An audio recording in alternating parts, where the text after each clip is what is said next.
we're just going to start up here in the front. We have two 30-pound propane cylinders are full, except for what we use to service the trailer. The arrow on the auto regulator is pointed towards that tank over there, so we worked off of it when we serviced the unit. It's going to show you green inside the eye, indicating that the bottle it's pointing to has got gas in it. As soon as that bottle would come up empty, it's going to turn red inside the glass eye, indicating that the bottle it's pointed to is empty. If you have the other cylinder already open, it automatically pick up from that so you don't lose your gas service in the middle of the night. We have one 12-volt battery on the front of the unit. It also has a battery disconnect.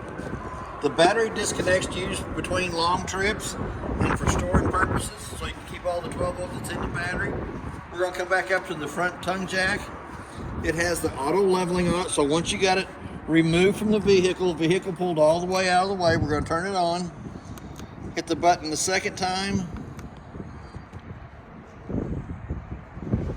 Let it do its thing. We're going to go in auto mode, and then we're going to go to auto level. You want to make sure that there's vehicles pulled away from it. There's no critters underneath the trailer. Everybody's out of the way. We're going to hit auto level and OK. Then it'll go through its little process of leveling the trailer front to back, side to side.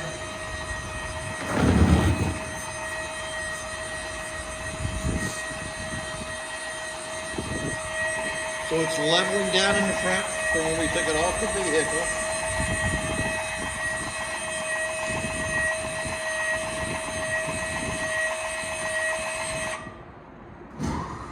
Now the two stabilizer jacks in the backs are coming down.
Now the two front jacks are going to come down and go level side to side.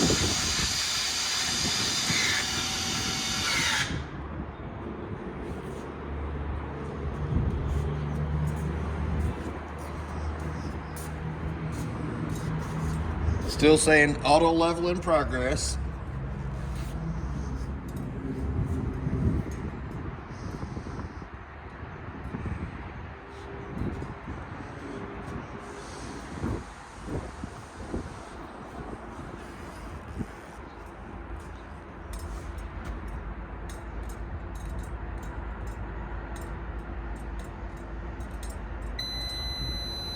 Now it says auto level success. Now all you have to do is come back, turn it off, flip the lid back down and lock it in place.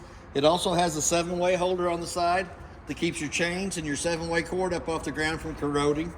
We also have the two tabs on the bottom of the bottle cover rack for a bungee cord to go underneath it. But it also has the quick connect at the top, so you don't have to take the cover off every time you want to get into the cylinder to turn them on or off.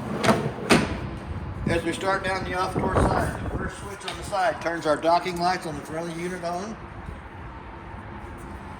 We're going to go into the main compartment underneath the master bed. It does have a 50-amp power cord, goes on, makes a quarter of a turn, tighten up the black knob. Does have a bag for holding it inside of it.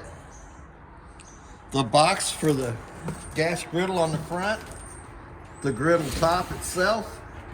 And we also have a manual crank handle for the 2 BLs on the front, or the slide bridge for going in and out. Right down past that, it does have a 2-inch white valve underneath that slide room. That is the freshwater tank drain for draining the water out of the fresh tank.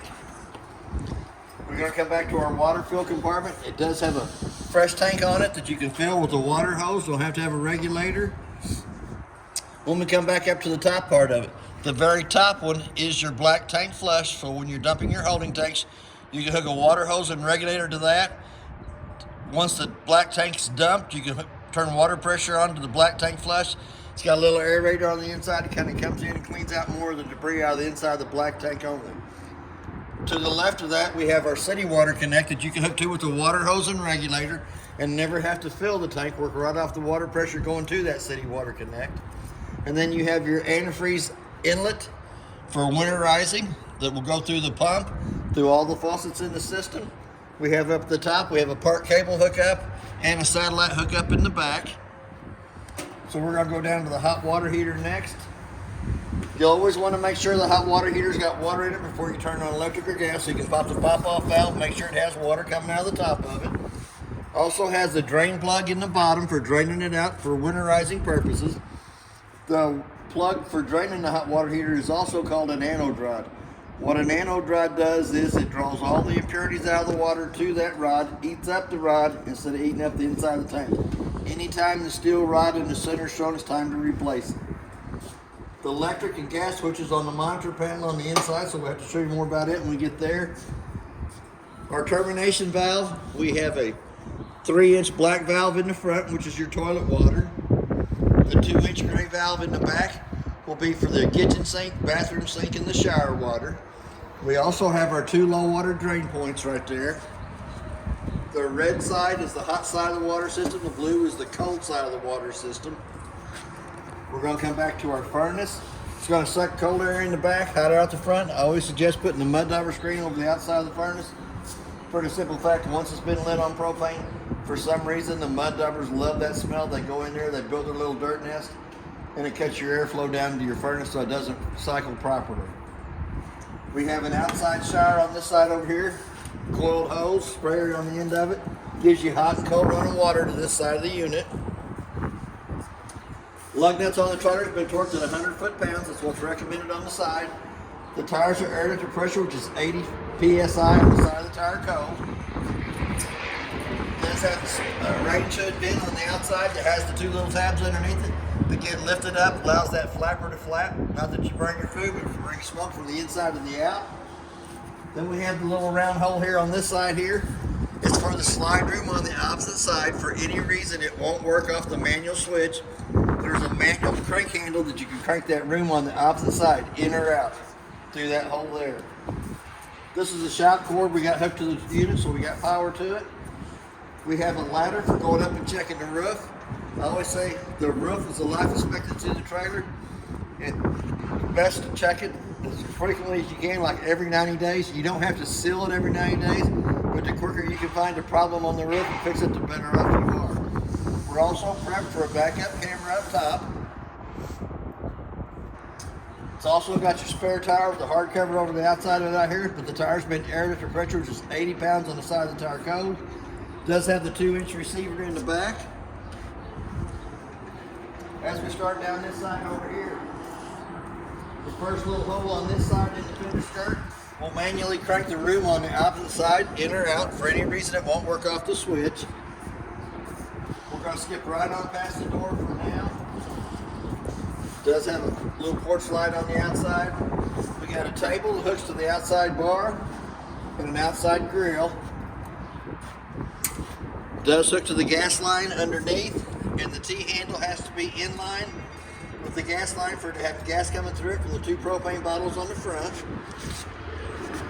We also have a place for a TV out here, a 110 outlet to plug it into, and a part cable hookup or antenna hookup right down below it. Got one more hole here that will manually crank that bedroom slide in or out. For any reason it won't work off the switch. And we have a 2-prong hookup for a solar panel out here on the front that will recharge the battery on the front of the unit only. We have our 2 outside speakers. I'll have to show you more about that on the stereo when we get to the inside.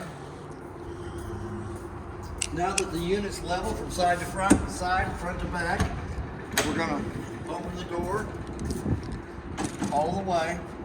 It does have a adjustable step. As the steps come out, it is strut assisted. It has a push button underneath each one of the legs, 15 to 18 slots in the legs for adjustment. But once the steps come out, and it's not really heavy, the steps have to lay flat in the threshold so that the front door fits over the top of it properly without dragging.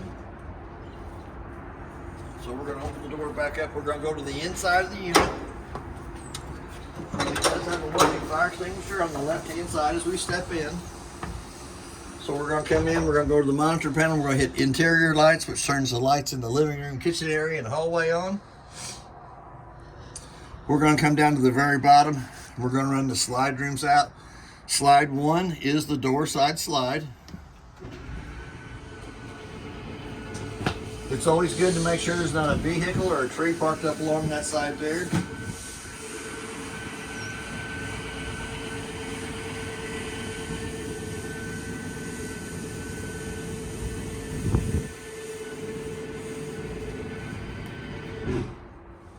Now we're going to go to slide 2, which is going to be the off door side slide.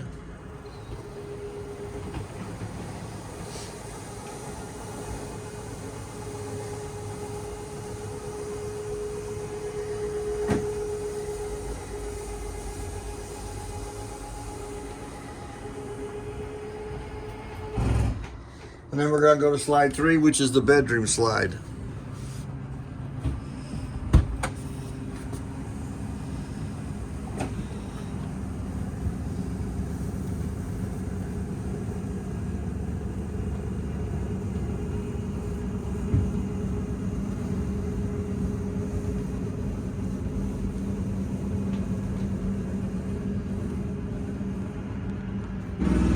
When operating the slides, it's always good to make sure there's not a tree up against them or a vehicle's pulled up alongside.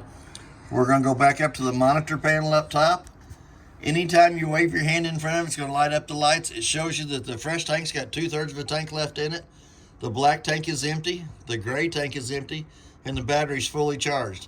As they fill up, they show 1/3, 2/3 full. Once they're full, they turn red instead of being green.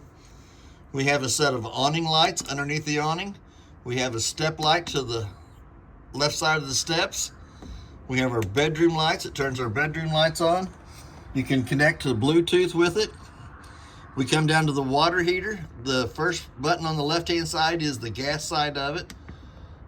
So we're going to turn it back off. It does have water in it. Then you got your electric switch that turns the hot water heater on electric. Then you have your water pump switch that turns the water pump on between the freshwater tank and the faucets. Anytime you turn them on, they illuminate blue. And then it does have a set of tank heaters underneath it that heats the holding tanks so that you have an extended period for camping. Anytime that they're on, they will illuminate blue.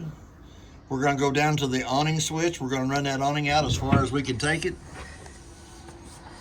We do have a little trailer parked up alongside. I think we can get it almost all the way out though.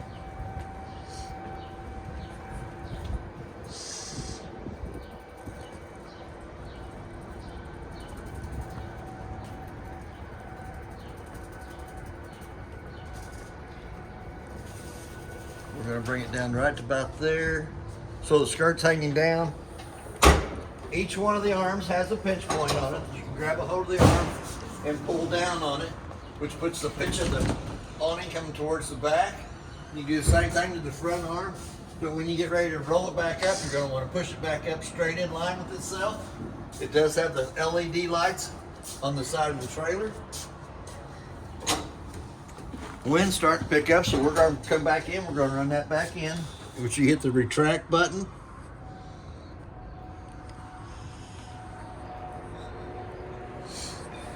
My theory on the awning is if you're not sitting underneath it using it, roll it back up. It just takes a minute to push the button to roll it back in or take it back out, either way you wanted to go with it. And it is one of the most expensive parts you'll put on the unit if it gets wind damage.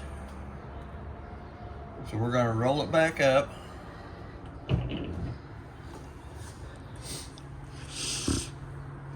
Remember, slide room 1 is the door side, slide 2 is the off door side, and slide 3 is your bedroom slide room going in and out. So we're gonna go this way. It does have a 110 outlet underneath the bar. Also has a carbon monoxide LP detector. It's gonna give you that little sound. It has the slow rising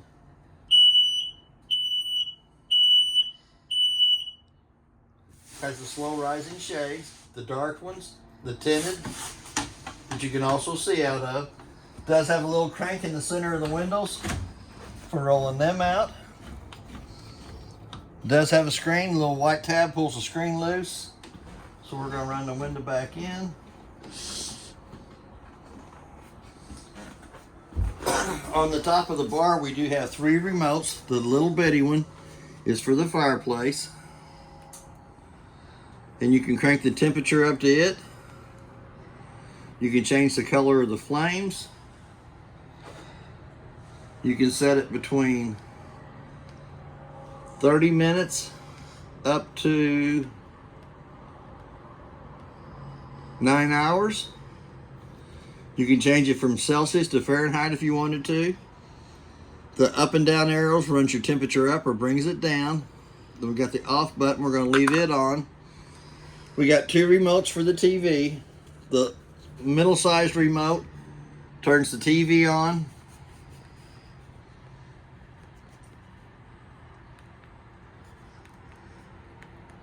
We're going to bring it up to the TV settings. Channel 11, which is about 80 miles away from here, that's working off the booster in behind the TV and the antenna on top. Excuse me, but that's not too bad of a picture for a TV reception that's 80 miles away from here. So we'll go ahead and turn it back off. If you go to the bigger remote, if you use the bottom section of it, turns the stereo on in the bottom section of the TV. We're going to come around the side.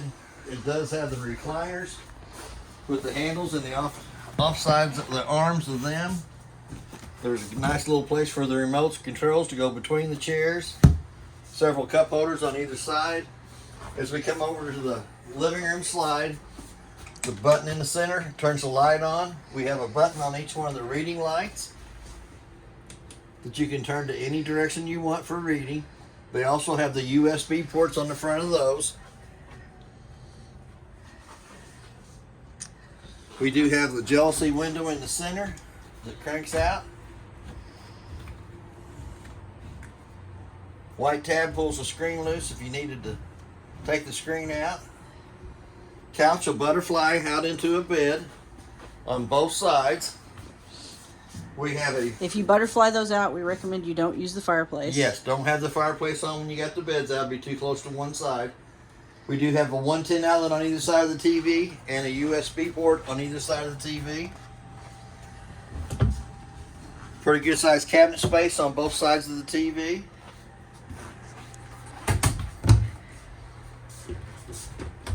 And above it. Now you'll want to make sure all the doors are shut before you run the slide rooms back in. They are the slow closing door lids. We got a vent in the living room area. It's pretty simple to use. Pull down on it, crank the knob. It does have a max air cover over the vent up top, so you can use it while it's raining too. Then you have 4 speeds on the fan. We're going to turn it back down to 1. It's pretty slow. 2 gets a little faster. 3. And then maximum wide open. Also has a button off to the right hand side of it that turns the fan on.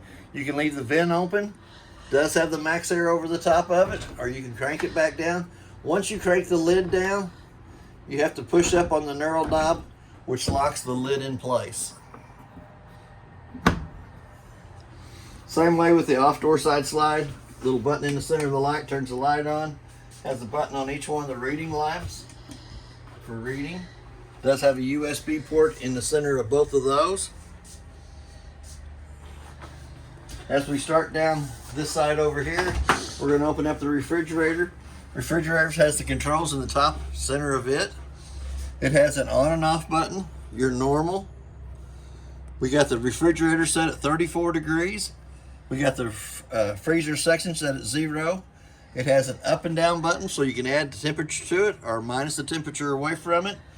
Little push button in the center of the freezer section down at the bottom. Pretty good sized freezer section in it. Does have the ice cube tray and an egg tray inside of it. There is a center bar right there that goes along with the tools that's in the bag for putting the towel rack in the bathroom. Light above the stove has to be turned on by hand, has a little push button in the center of it. We do have a light for the stove top and the fan. For the fan to work properly, the two tabs on the outside hood range have to be lifted up, allows it to flap on the outside. We got the glass stove top. We're going to turn it up 2 times up out of the way. Button on the far right hand side illuminates the valves that's in the burners. When we turn them up, it has a highlight position. Let it light, let it stay burning for a minute. All 3 burners up on top. The illumination on the valves turn red when they have gas coming through it. So we're going to kick them back off. We're going to open up the oven. We're going to go down into the oven section. Same way with it. The knob on the right hand side is for the oven. It has an automatic striker on it. Sometimes it takes it a little longer to get gas down to the, there we go. We got the pilot lit. We're going to let the pilot run for just about a minute. Once the pilot heats the thermocoupler up right above it, then we can dial it up for the temperature we want the oven to be set to. Presto, already lights. If we push that button to the bottom section, it still leaves the valves illuminated up, but it also gives us a light inside the oven so we can see what we're baking. So I'm going to close that back up and we'll turn that right back off. It does have a pretty good size drawer down below it for pots and pans. Has a 110 outlet to the right side of the stove for a coffee pot, toaster, whatever you want to put over here. This is the book on the unit. It tells you everything about the Rockwood travel trailers.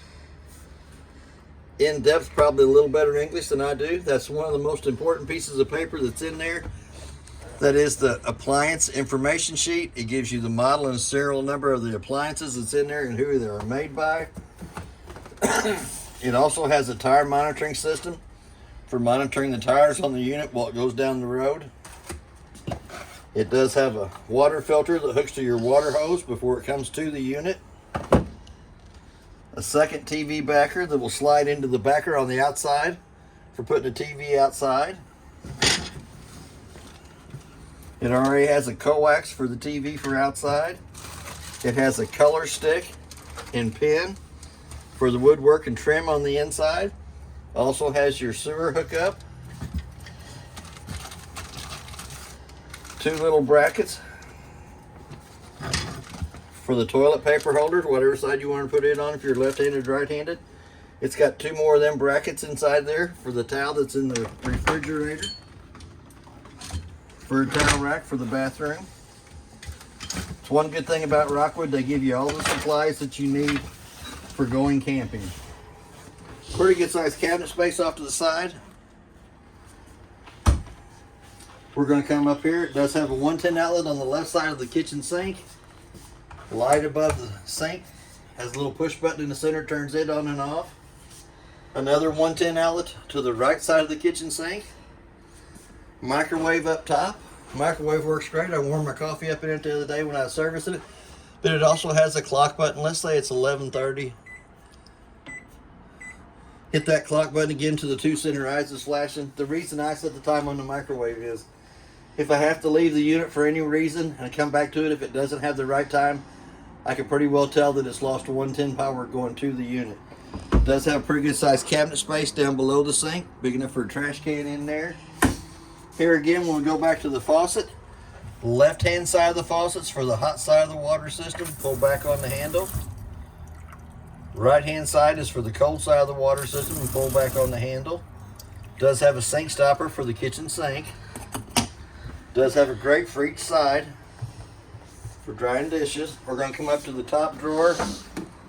Has a little bit more paperwork in here. Silverware rack. Another drawer down below it for goodies. It's a key-alike system on the front door and the outside compartments. One key does all the locks, which is great. You don't have to have a whole big key ring full of key rings on there. Does have pretty good sized cabinet space up top. Owner's information, you can take a picture of that with your cell phone, download it, and then you're going to get a walkthrough like I'm doing. Probably a little better English, a little better explained. We're going to come over to the thermostat. We're going to go to zone 1. Gas heat. You're going to dial your temperature up for it. The room temperature set at 80 degrees. It was 57 in here when we started. We are on zone 1. It has zone 2, which is for the second air conditioner up in the master bedroom. You can run it if you wanted to. Anytime you go to whatever zone, it tells you what the appliance is you're working.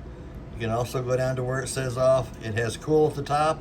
For the AC in the living room kitchen area, you'll dial your temperature down for it. We're going to go to zone 2, which is the master bedroom AC. We'll kick it on. Probably going to have to dial the temperature down pretty far to get it to kick on in the master bedroom. There it goes. Then all you have to do, you're in zone 2, you're on cool, hit the off button, automatically the AC in the bedroom shuts off, go back to zone 1. Zone 1 runs the air conditioner in the living room kitchen area and the gas heat for the furnace. We have our breaker box in the hallway. We're going to open it up. The breakers are marked from the left to the right exactly what they are, with your 50 amp main being in the center. Car fuses from the top to the bottom are marked on this side over here exactly what they are for. They also have a red light to the right hand side of them. Anytime one of those 12 volt fuses would happen to blow, it does have a red light to indicate that the fuse is blown, that you can also see through the tinted window on the front of the screen there. We're going to go into the master bathroom. It does have a light switch on the wall that turns the lights above us on. We have another fantastic fan in the ceiling that works just like the one does in the living room and kitchen area. Water pumps marked on the bottom cabinet there. Take the 2 screws off the right hand side, accesses you into that water pump. If you take the screw out of the panel at the bottom of this, will access you into the back of the hot water heater. Excuse me, the hot water heater has 2 white valves. Right now they're in the position pointed towards the tank. When you get ready to winterize, you'll turn the valve sideways, which makes a loop at the back of the hot water heater so that you don't have to fill the hot water heater with antifreeze. Here again, we're going to go into the shower. You have the hot water on the left side, the cold water on the right side. It does have a water meister on this underneath it. It is in a normal spring operation at the top. Turn it to the center, it's off, and turn it to the bottom and it recirculates that hot water through the system. Here again, we got hot water on the left side of the faucet, cold water on the right side of the faucet. We have to lift up on the handle for it having water coming through it. It has a 3 shelf medicine cabinet up above us. It's mirrored. Anytime you're in travel, you'll want to make sure that the shower doors are pulled secured and clipped into place. It has a single foot flush on the right hand side of the toilet, so when you're going to bring water into it, you're going to push down a little bit, which brings water into the toilet for use. Then if you push all the way down, it fills and dumps. It has a second door between the master bedroom and the bathroom for privacy. Can be locked onto this side here too. You're going to bring it back and set it in there. It also has the GFCI outlet in the bathroom that controls all the 110 outlets in the unit. Little light switch right down below it turns a little night light on down underneath the bathroom sink. Little shelf up here at the top. We're going to go into the master bedroom. And we got a big pantry on the left hand side. towels, washcloths. Towels, washcloths, extras, toilet paper, chemicals. Here again, we have this fourth remote for the TV in the master bedroom. So we're going to turn it on. TV station's 80 miles away from here. That's working off the antenna on top and the booster. That's not too bad of a picture for TV in the master bedroom, so we'll turn it right back off. The light switch on the wall here is working off the one on the monitor panel turns the lights on, but if you're in the master bedroom and want to turn the lights off, well, you don't have to go all the way back to the panel, just hit that rocker switch there. It is also has solar panels up on top that gives you a solar panel digital readout. Pretty good size close space inside of here. A couple big drawers down below.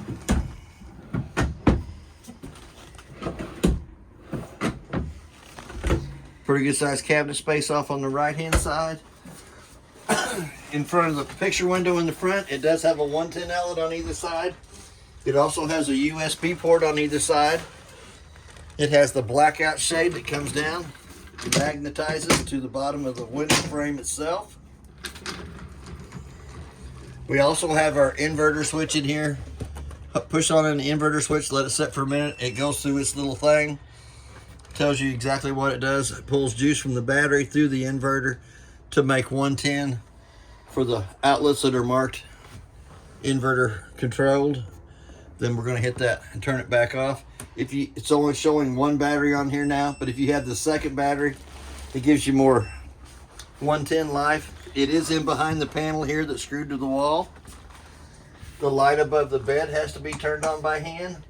There's a light switch on each one of the reading lights and a USB port on each one of the reading lights. It also has a fire escape window in behind the pillows. It's pretty simple to use. Grab a hold of the red tab on the screen, pulls the screen loose. The red handle in the center goes all the way out through the bottom of the window frame for access out that side there.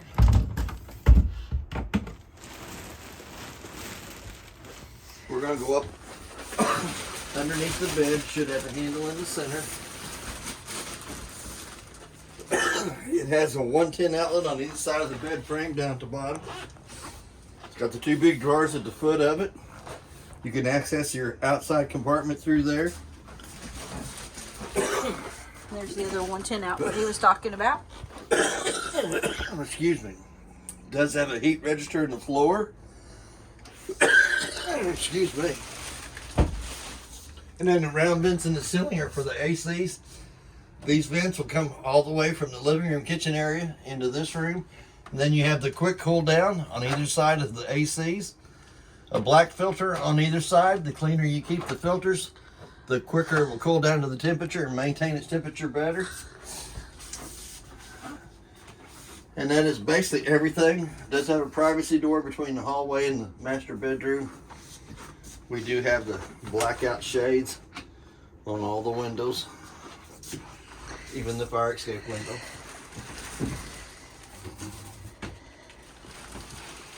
That's basically everything on your unit. If you have any questions, I'll try to answer them the best that I can. Thank you for your time.